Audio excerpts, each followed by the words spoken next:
All right, if you have a cat, you've been there. 1 minute, everything's perfect. You're getting purrs, headbutts, the works. And the next second, teeth in your hand. It's confusing, right? And maybe a little bit hurtful. But what if I told you that bite wasn't your cat being mean or turning on you? Yeah, that exact scenario plays out in living rooms all over the world. That sudden switch from purrs to pain can feel like it comes out of absolutely nowhere, and it leaves us wondering, what did I do wrong? It's honestly one of the biggest miscommunications between us and our cats. So here's the most important thing to wrap your head around. It's not malice, it's a message. When a cat bites, they're almost always trying to communicate something important. They just, don't have words.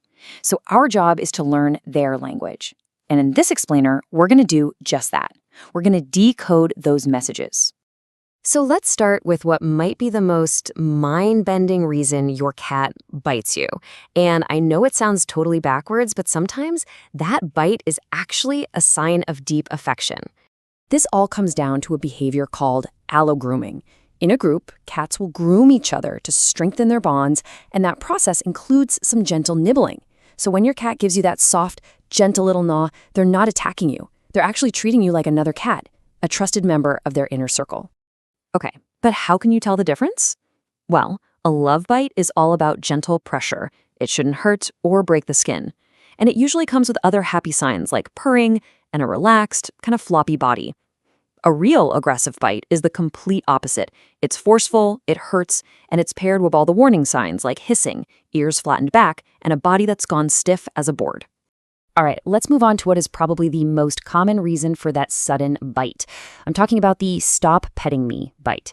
This is when that perfect cuddle session suddenly isn't so perfect anymore. Think of it as a total sensory overload. For a lot of cats, there's a very fine line between pleasure and irritation. What feels good for a minute can quickly become too much. It's like a kind of static electricity builds up. And that bite is their only way to say, okay, that's enough, please stop. It doesn't mean they suddenly hate you. It just means their tolerance for being touched ran out. Now here's the good news. Cats almost always give you a heads up before they bite. You just have to know what to look for. And this table, this is your decoder ring. First, watch the tail. If it starts twitching or thumping, that's sign number 1. Then look at the ears. Are they starting to flatten out to the sides? Check their eyes. Do their pupils just get huge? And here's a subtle one. Watch for their skin rippling along their back. If you see these signals, it's your cue to respectfully stop petting. Next up, let's talk about a behavior that's super common in younger cats, though it can happen at any age. It's the bite that comes from a place of fun, but, well, can still be a little painful for us humans. You have to remember, for a cat, play is just practice for their natural hunting instincts. All that stalking, chasing, and pouncing isn't just them being goofy. It's serious business. So, when a cat doesn't have a good outlet for all that predator energy, they might just redirect it onto the closest moving object, which a lot of the time happens to be your hand or your ankle. And just like with love bites, you can see the difference.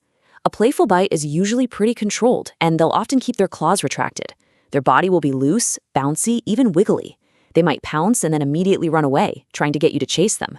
This is a world away from a truly aggressive bite, which comes with that stiff posture, hissing, and a very clear intent to cause some damage. Now we come to one of the most confusing bites of all, the one that has literally nothing to do with you. This is something called redirected aggression, and it really breaks down into 3 simple stages. First, something triggers your cat that they can't get to, like, say, seeing a neighborhood cat staring them down through the window. Second, all this frustration and arousal builds up inside them. They are primed and ready for a fight.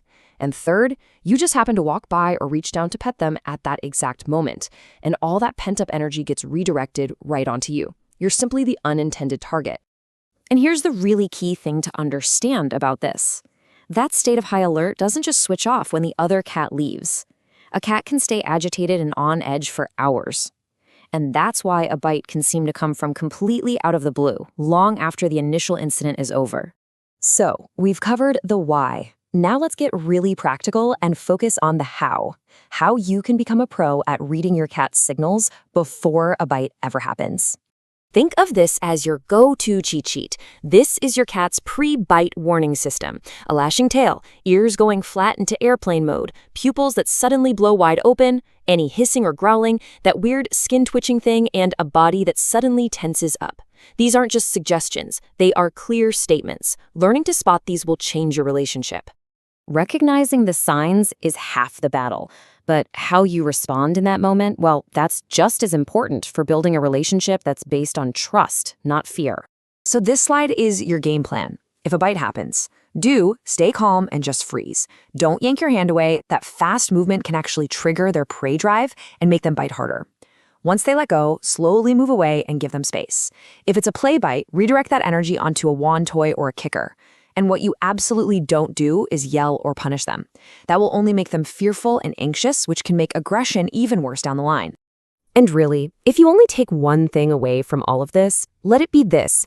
Aggression isn't a character flaw in your cat, it's a message. When your cat bites, they're not being bad. They're a cat who is overstimulated or scared or frustrated or just trying to play. They're telling you something in the only language they have. Understanding that message is the key to everything. By paying close attention to their body language and what's going on around them, you can not only avoid getting bitten, but you can build a much deeper, more trusting bond. So the next time your cat gets a little toothy, just pause for a second and ask yourself this question. The answer might just surprise you.